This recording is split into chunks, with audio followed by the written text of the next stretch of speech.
Why Iran didn't destroy completely Israel and so-called American bases? That's a question nowadays I'm asked by my viewers. First of all, it's not an easy task. This is not a video game to pick some weapons and randomly you can choose someone to kill and you can put bomb over them. This is not a video game. It's a real geopolitics. So you must understand one thing, that in geopolitics there are some criteria, there are some laws and regulations need to follow, even though Israel they didn't follow that rules and regulations of war. But Iran is a nation with thousands of years of civilization and it has more critical work at their hand. They have a mandatory work to do right now than chasing distractions. So you guys need to understand that the reason retaliation was what happened between Iran and Israel and so-called American bases was a powerful and historic message to not just to Israel but to so-called Western countries and to the world. Since many decades, you people underestimated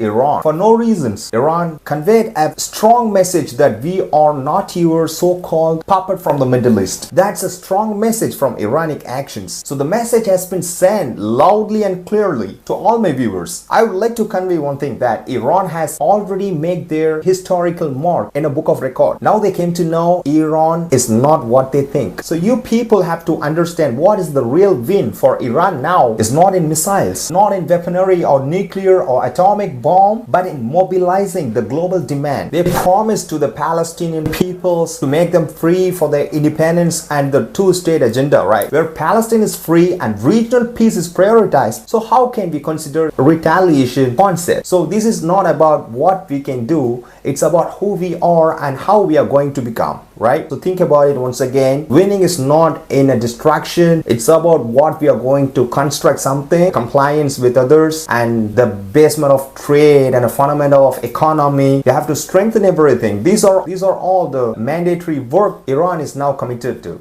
So what's going to happen again? We cannot assure that, right? Let's hope for the best.